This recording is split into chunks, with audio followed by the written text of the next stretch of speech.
Hi guys, so I'm going to read Brave and the Bold, number 61.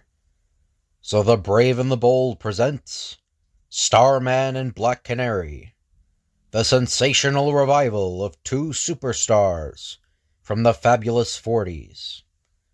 A book-length blockbuster teaming up the Astral Avenger and Blonde Bombshell in a battle royale against the villainous Mist, Mastermind of Menaces. Special feature: Origins of Starman and Black Canary. For the first time together, Starman and Black Canary. A swirl of mist that seems to be a fog, topped by a sinister face. The dry, evil chuckle of an arch-criminal planning robbery. Invisible gangsters. Flowers that give orders to mesmerized people. Add those all together, and you have a prescription for peril. Waiting Starman and the Black Canary, as the Astral Avenger and Blonde Bombshell team up together for the first time to answer the deadly challenge of the Mist. Story by Gardner Fox. Art by Murphy Anderson. Mastermind of Menaces. Retired financier Alan Moreland has a standing order with the Drake Flower Shop to deliver a bouquet every Saturday. During the course of the evening, the flower petals begin moving to and fro, vibrating, setting up sound waves in the room.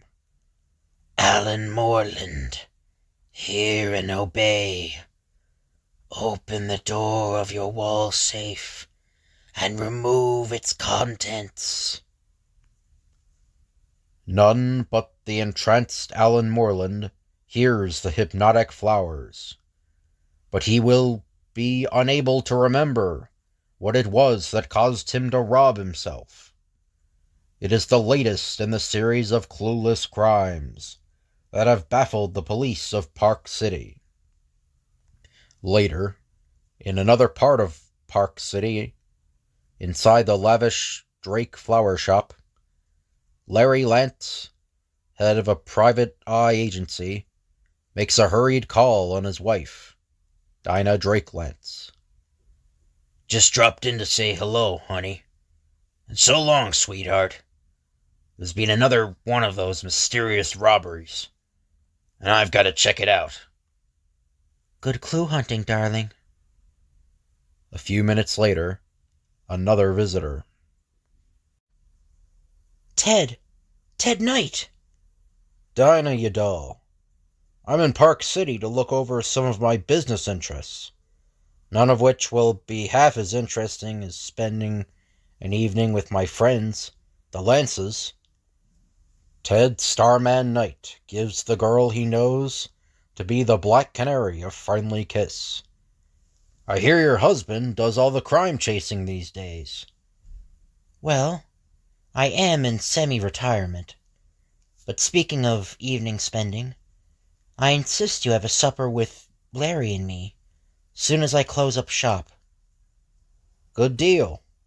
That'll give me a chance to do some research at the observatory.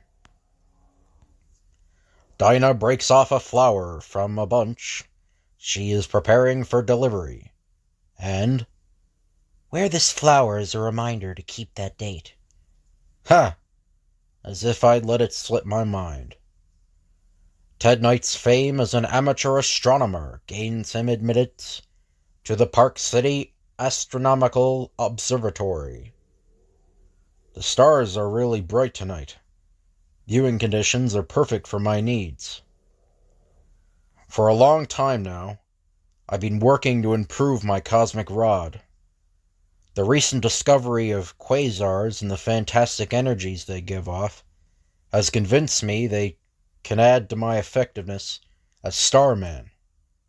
Editor's note: quasars, or quasi-stellar stars, is the name given to gigantic fiery objects as large as 1,000,000 suns that burn at 100 times the brightness of our entire galaxy. They are 10 billion light-years from Earth. The steady hum and throb of the motors that drive the telescopic tube on its declination axis and the mount of its polar axis fill the air as he works. Then the flower in his buttonhole glimmers like mist, and there's something wrong. The stars have suddenly disappeared. Nobody else in here seems to be bothered that way. It's just my eyes that have been affected. But why? Deeply troubled, for he can see everything perfectly except for the blotted out stars, he strides back toward the Drake flower shop. Odd. Now I hear a ringing in my ears and... Huh? Go to your wall safe, Charles Prentice.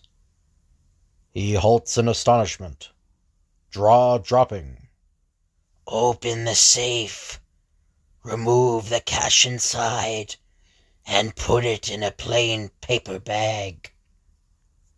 Flower, vibrating, producing sound sensations.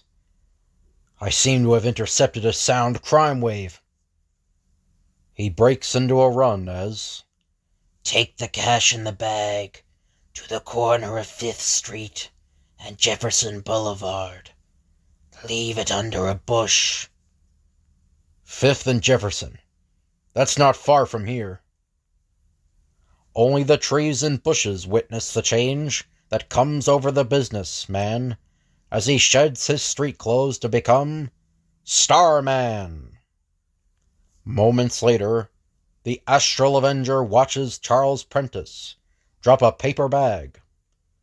I've been too long in the Starman business not to be prepared for any emergency. Then sees, after a few minutes, wait, 3 men approach, and 1 man reach for that bag. From a leather holster, Starman lifts his cosmic rod. The stuff is here, boss, just as you ordered. Talking into that flower microphone. I'll use my rod to direct them to lead me to the boss behind this trickery robber scheme. Who is the man called Starman? What is the cosmic rod he carries? Know that many years ago, wealthy playboy Ted Knight made a discovery of stellar importance. For thousands of years, men have spoken of the mysterious powers of the stars. But I am the first to discover that radiated starlight can be harnessed and used scientifically. Outwardly, Ted Knight seemed to be an aloof playboy. Only his fellow superheroes of the Justice Society of America knew him to be the dynamic, powerful Starman. With this cosmic rod, I shall devote my days and nights to fighting crime and injustice. But now, as he lifts that cosmic rod to focus its stellar powers on the mobsters... Huh? No glow. It's not working. Not receiving any energy from the stars. I wonder if it's tied in some way with the fact that I can't see starlight. Slipping the rod back into its holster, he hurls himself like a great red panther from the tree branch. I'm not completely helpless. I still have plenty of powers left in my fists. Like a living bomb, he smashes into the gangsters, catapulting them toward the ground. The countdown has begun. On a knee and a toe, his fist rams out. 3. He rises to his feet, bringing his other fist up with him, into the jawed target of a second mobster. 2. But the third thug, made frantic by the pile-driving blows of the Astral Avenger, swings into action. countdown. Holding. Shaking off the effects from his attack, the first mobster joins the bench swinger. Each of us grab an arm and pull in opposite directions. Drawing on his reserve strength, Starman lunges forward, carrying the gangsters with him. Got one chance to dislodge them, by jarring them loose. Like a fullback hitting the line, he drives a shoulder into a tree bole, simultaneously whipping his arms around on either side of that thick trunk. I can't hang on! His perfectly conditioned body quickly recovering from that blasting blow, Starman whirls and hurls himself through the air to grip and lift a gangster. Up you go! Slamming him flat upon the ground, he dives over him toward the remaining mobster, struggling to his feet. At a 0 off my delayed countdown. Suddenly, from the flower of the mobster's jacket, comes a high-pitched series of ear-splitting frequencies. Those sounds striking into my very brain, blocking me out. I knew the boss wouldn't fail us. By the time the sounds die away, and a shaken Starman staggers from the scene, they're gone. While I was being battered by those sound waves, they made their getaway, and I lost my chance to track down their boss.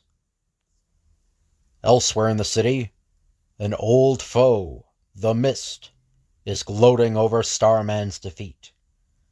My longtime enemy, back again.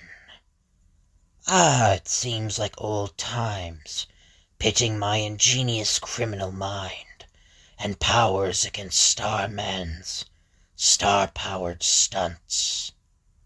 Yes, this is the Mist, the master of that Inviso solution, which enables him to make any object, with which it is coated, disappear from view. Even the very cloak he wears seems to be a mist, out of which his head protrudes. With the same solution he has learned to transmit hypnotic influences to victims he chooses to rob. Just as I sent sound shockwaves to the flower worn by my hireling, who was protected against it, to knock out Starman. What puzzles me is, how did Starman get wise to my latest racket? I must ask my men when they arrive.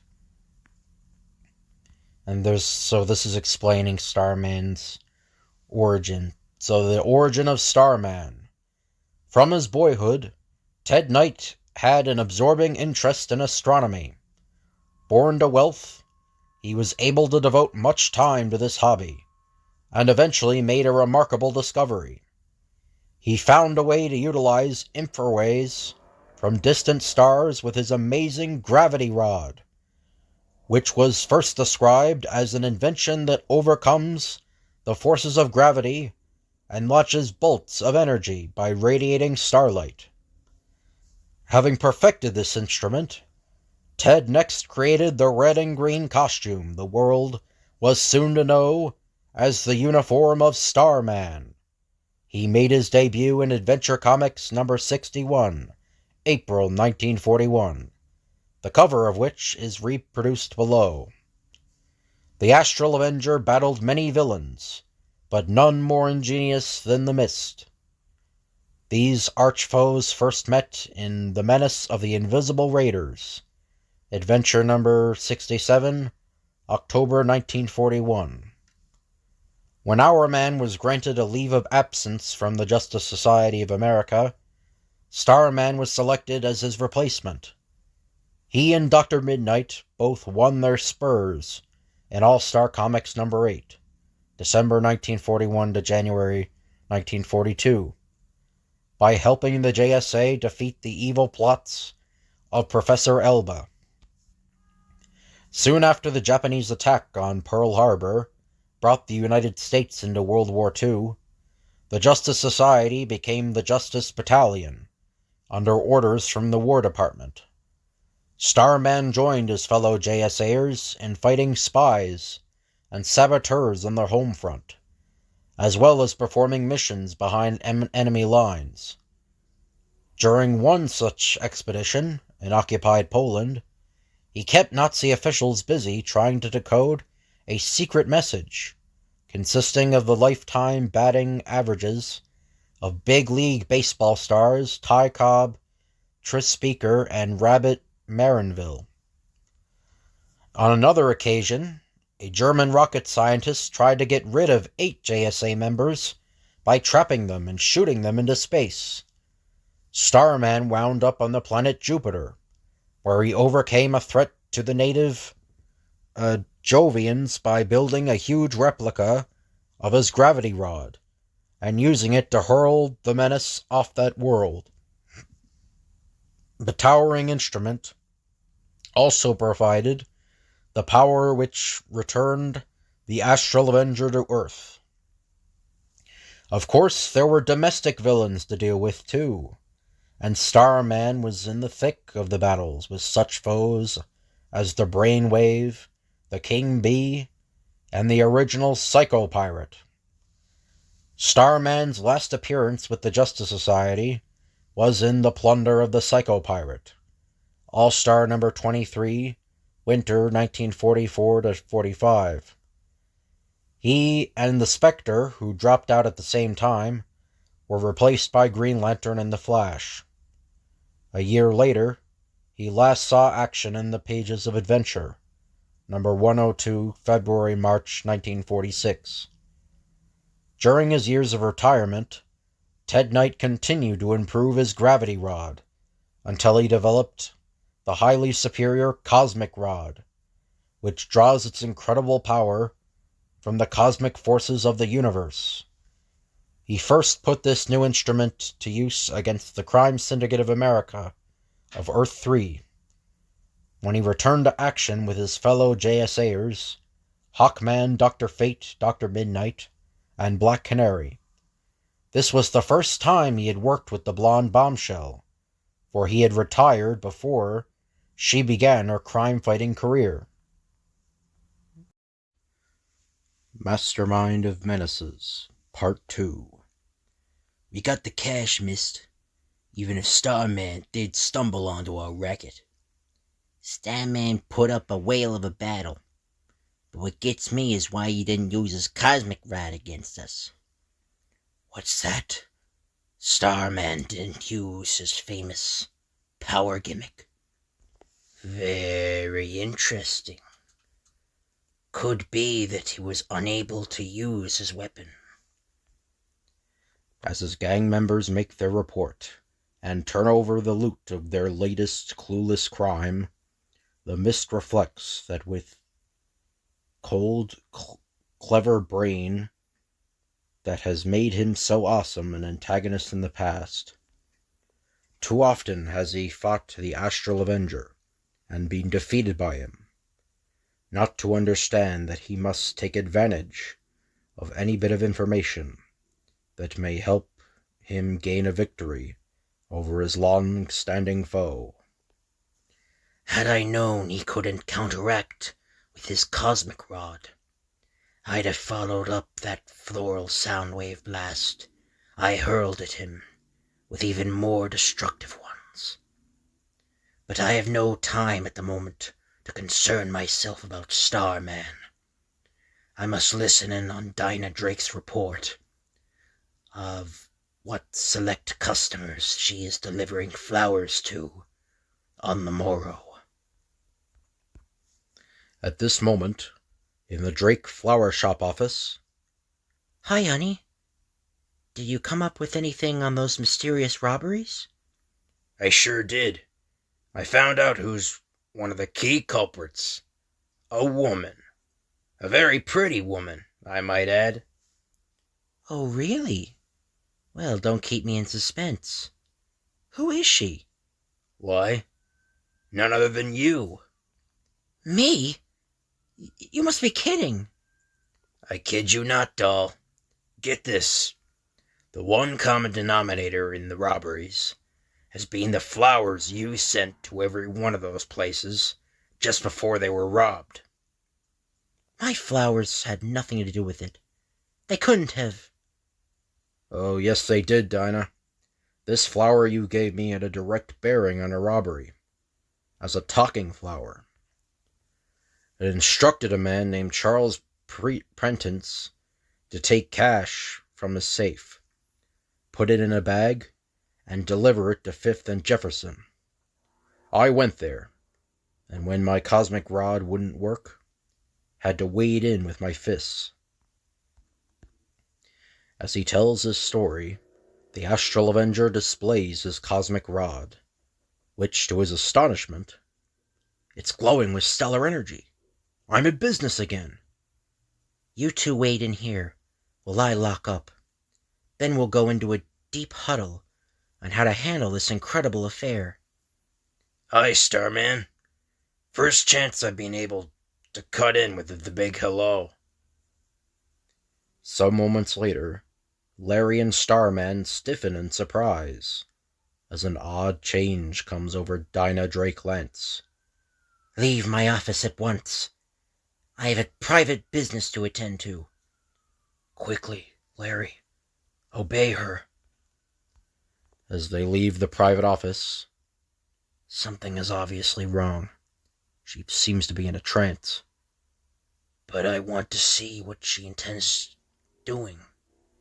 It'll give us some idea of what is going on. As soon as the office door is locked, the cosmic rod lifts and focuses. As it glows to full power, the solid wall between the men and Dinah becomes transparent. Good gosh! Dinah's speaking to those flowers. I am alone, and reporting as ordered. Following are the wealthy customers who ordered flowers delivered tomorrow. In another part of town, the mist gloats triumphantly. The Van Tollers, the Burtons, the Park Yacht Club. These are their addresses. This is rich. I have spies, specially treated flowers, in the enemy camp. I heard Starman telling what happened to him, and now Mrs. Lance is giving me her regular report. None of them suspects that I send a different man each day to the flower shop, who secretly sprays the place while considering what flowers to purchase. I only concern myself with the floral deliveries to the homes of people worth robbing. The special spray causes the flowers to vibrate to certain ultra frequencies, just as does a telephone transmitter, translating those frequencies into the sound of my hypnotic voice, which I beam directly at the victims' homes. From what I overheard Starman say in Dinah's office, it's evident that he and the flower she gave him were in line with my beaming voice to the Prentice place. But best of all, I now know why his cosmic rod didn't work. The frequencies given off by his flower, combined with the motor noises in the observatory, resulted in starlight not reaching him for a brief time. The arch-criminal hands a tape recorder to one of his thugs.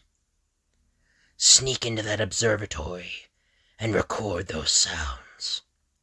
By combining the sounds with my ultra frequencies, I'll be able to permanently cut off the radio energy from the stars on which Starman's cosmic rod operates. Now, when Starman and I clash again, the weapons will be stacked in my favor. Meantime, Dinah opens the door of her private office. Huh? They don't want me to speak? We've got to talk to Dinah. where those flowers can't listen in. In a back room, matters are explained to the dismayed flower store owner. So, someone's been using me as a dupe. Well, he won't get away with it. I'm taking an active part in this case, as the Black Canary. In her special dressing room, angry fingers lift and fit the dark fabric of her costume over the flushed girl. The nerve of that guy, whoever he is, using me and my flowers to help him rob. A blonde wig is fitted over her black hair, and now she is ready to face the world as the crime-busting Black Canary. You gave the crook 3 addresses, honey. I suggest we each go to one and nab them. Good idea, Larry, with one addition. You will go there only to watch and observe, and then follow the robbers to their hideout. Black Canary's right. We must find the mastermind behind all this, by having one of us follow the mobsters. But why elect me? I'm a pretty good crook catcher, you know. Dear, you're an experienced detective, a crackerjacker at shadowing people without their knowing it. Sure, the right man for the right job. With your detective gimmicks, you can contact us and pinpoint the hideout's location. Flattery sure got you somewhere. What can I say but okay. Here's an address for each of you. I'll take the Van Toller house. Larry, you go to the Burtons. Starman, I'm putting the yacht club into your keeping. Just as I'm putting this miniature cosmic rod into yours, Black Canary. I want you to use it as a secret weapon against our foe. If my regular one fails to work again, as I suspect, it draws its power from quasars, the greatest known source of energy in the universe. I've been working on it for some months, finally finishing it today at the observatory. Next day, after the sprayed flowers have been delivered, Frida Van Toller, gather all your emeralds and leave them on your vanity table. Open a downstairs window, then leave the house for an hour. a few minutes after the wealthy woman has left her home. Let's go. She did just what the miss told her to. Don't they always? He's come up with the neatest robbery scheme of all time. In the bedroom above, invisible fingers lift and display green fire in the shape of costly emeralds. Man, when it comes to the green stuff, I'll take emeralds over bucks any time. Below, a blonde bombshell leaps through the open window. I didn't see anyone come in, but I know someone's here.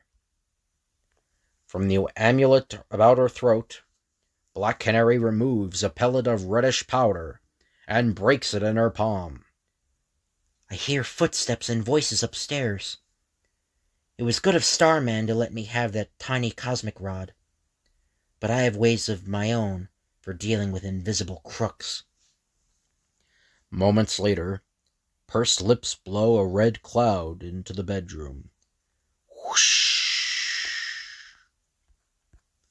That fine crimson powder coats heads or legs, or chests with the impartiality of inanimate matter.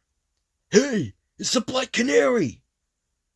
They look like cutouts, just as I have my work cut out for me.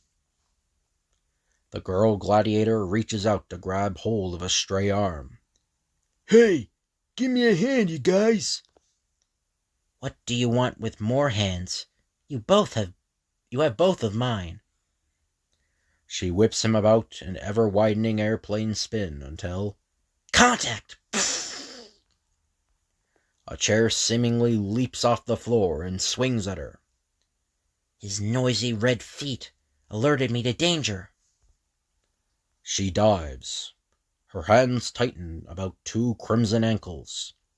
Ankles away! A dressing table and chair explode in a spray of splinters as, before the Black Canary can get set for her next foe, a hurled lamp knocks her backward. That chesty one caught me by surprise, but at least he did me the favor of knocking me into that strong beam of sunlight.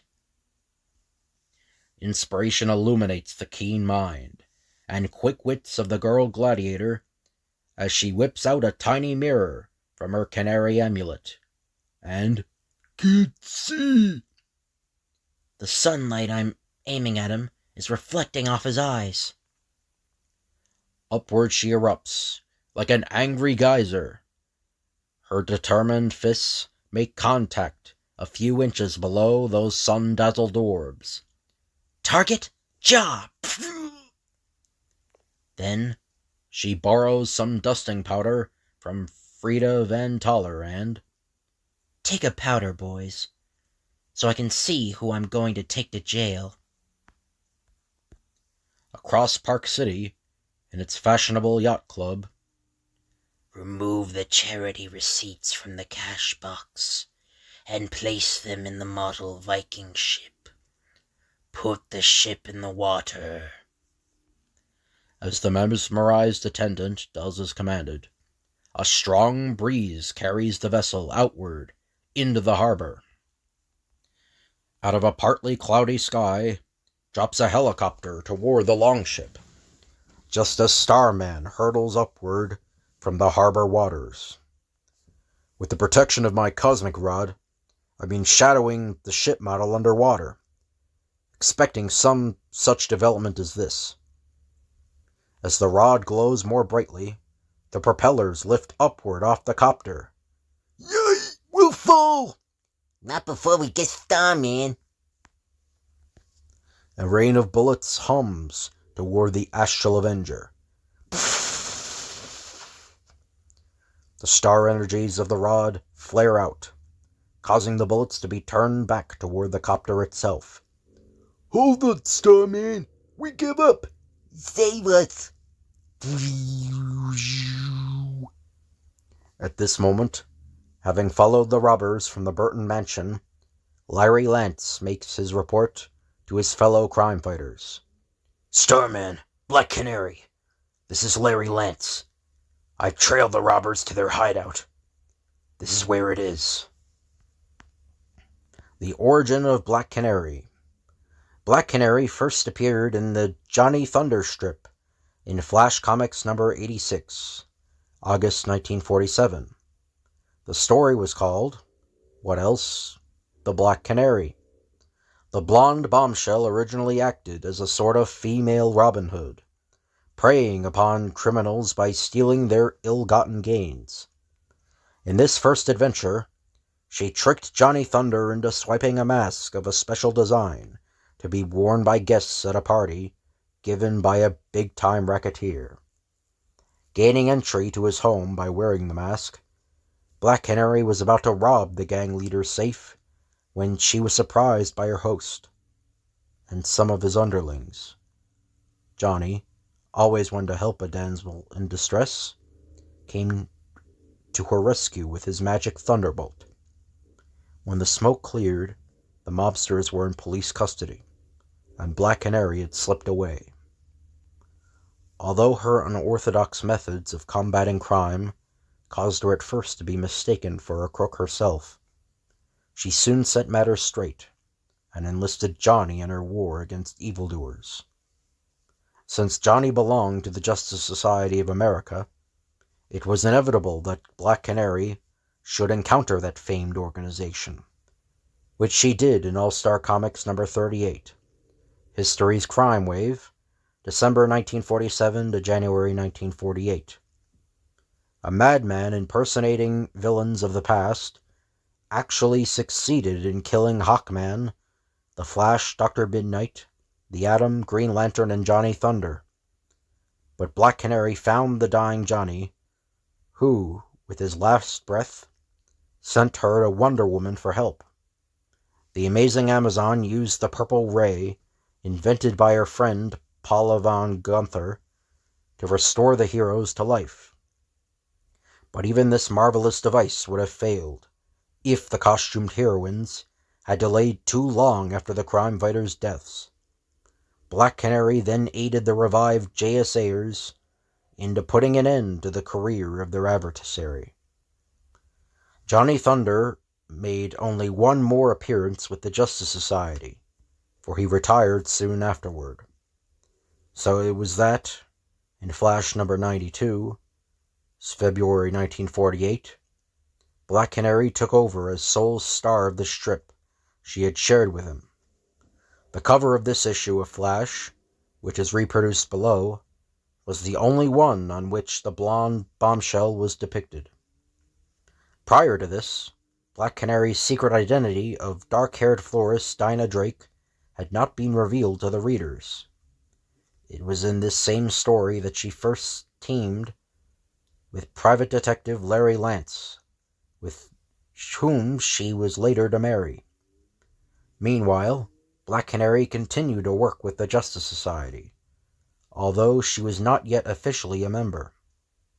Then, in All-Star number 41, she teamed with the Harlequin, a costumed villainess who later was revealed as a police undercover agent, to thwart the schemes of the Wizard and his fellow Injustice Society members, the Fiddler, the Icicle, the Sportsmaster, and the Huntress, in case of the patriotic crimes.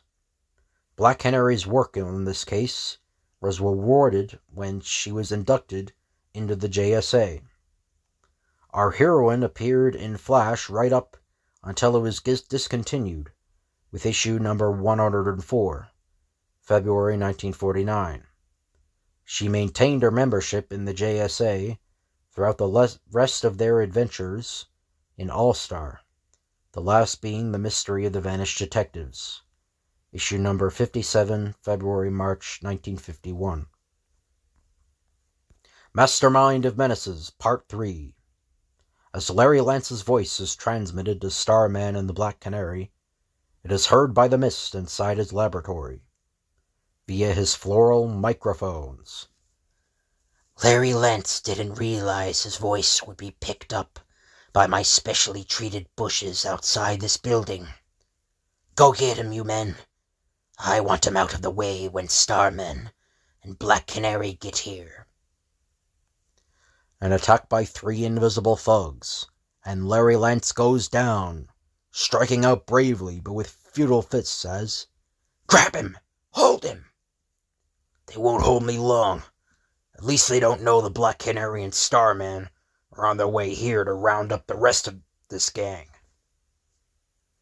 I have some very special weapons prepared for Starman, and also for the daring lady, the Black Canary.